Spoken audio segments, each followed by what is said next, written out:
I welcome you to this session of ISO 45001 2018, and today we are going to talk about clause number 6.2, occupational health and safety objectives and planning to achieve them. And under this clause 6.2.1, occupational health and safety objectives. So today our discussion will be on 6.2.1, occupational health and safety objectives. As usual, first of all, I'll read out the requirement to you as given in the standard. The organization shall establish occupational health and safety objectives at relevant functions and levels in order to maintain and continually improve the occupational health and safety management system and occupational health and safety performance. The occupational health and safety objectives shall A. be consistent with the occupational health and safety policy, B. be measurable if practicable or capable of performance evaluation, C. take into account number 1. applicable requirements, number 2. the results of assessment of risks and opportunities, and number 3. the results of consultation with the workers and where they exist workers representatives, D. be monitored, E. be communicated, F. be updated as appropriate. So this is all as given in this requirement, and now let us discuss it in more detail.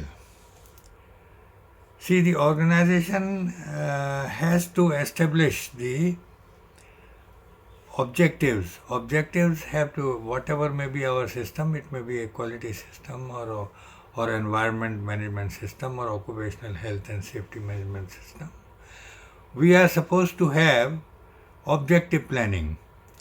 So we are supposed to be planning the objectives related to occupational health and safety. So that's the requirement of this clause. The organization shall establish occupational health and safety objectives at relevant functions and levels in the organization. See, the objectives have to be set at the divisional level or sectional level. And the whole idea is to continually improve the occupational health and safety management system and occupational health and safety performance.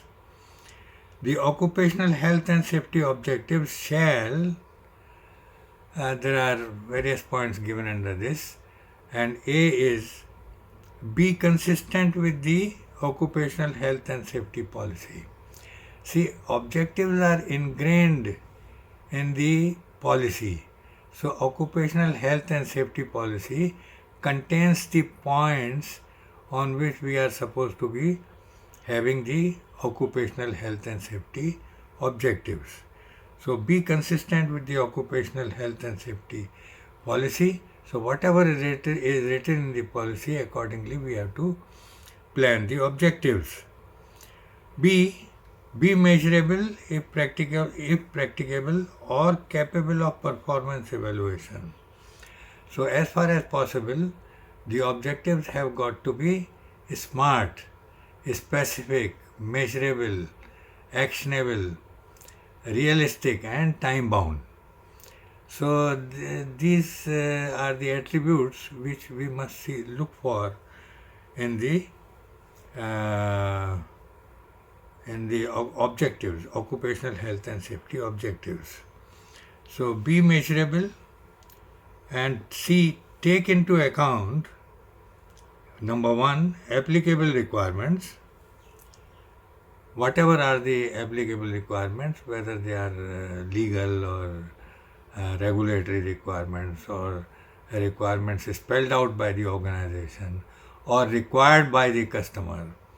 So all the requirements have got to be, applicable requirements have got to be considered.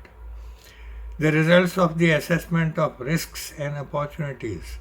So when we are assessing the risks and opportunities, whatever we have found as a result of that.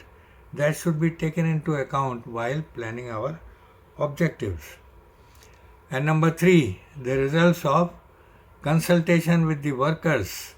See, workers' consultation is a very important aspect in this ISO 45001-2018, and we must always consult the workers and take their opinion as to what objectives we should be framing for occupational health and safety.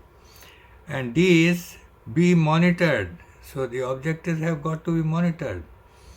When we are planning, we have to monitor them whether we are able to meet them or not.